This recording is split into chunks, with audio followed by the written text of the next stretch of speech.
जय श्री राम बंधुरा। आज के जानबो हनुमान चालीसा पाठ करले की उपकार पाওয়া যায়।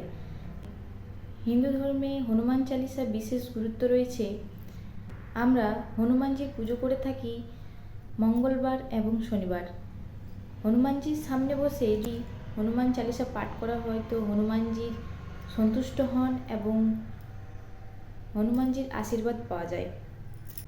हनुमान चालीसा यदि आपनी नियमित रोज पाठ करते पारेन मनेर मध्य साहस बाड़े, भय दूर हय, मनेर मध्य एकाग्रता बाड़े एवं एर मध्य कारो यदि रोग जाला थाके तो अवश्यई यदि हनुमान चालीसा पाठ करें সেই রোগ থেকে মুক্তি পাবে। কেননা লেখা আছে হনুমান চালিসায় না সে রোগ হারে সব পীরা জপত নিরন্তর হনুমত বীরা।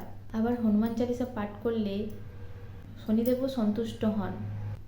যদি কারো রাশিতে কোনো গ্রহ দোষ থাকে, যেন রাহু দোষ, শনি, মঙ্গল, এই গ্রহগুলো যদি দোষ লেগে থাকে তো হনুমান চালিসা পাঠ করলে অনেক পরিমাণে কমে যায় এবং রাহু দোষ থেকে, মঙ্গল গ্রহ দোষ থেকে বা শনির দোষ থেকে, শনির প্রকোপ থেকেও মুক্তি পাওয়া যায়।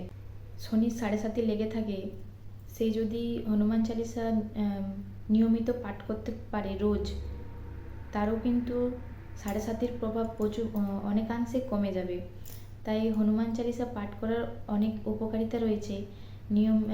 নিয়মিত হনুমান চালিসা পাঠ করুন এবং লাইফে সফলতা দেখুন। বাচ্চারা যদি পড়াশোনা না করে তাদের যদি হনুমান চালিসা পাঠ করান, দেখবেন তাদের মন পড়াশোনার মধ্যে বসবে, মন একাগ্রতা হবে এবং ঠিকঠাকভাবে পড়াশোনা করবে। হনুমান চালিসা পাঠ করুন এবং হনুমানজির বিশেষ কৃপা পাওয়া যাবে। তো সবাই নিয়মিতভাবে হনুমান চালিসা পাঠ করুন এবং ভালো থাকুন, সুস্থ থাকুন। জয় শ্রীরাম, জয় হনুমান।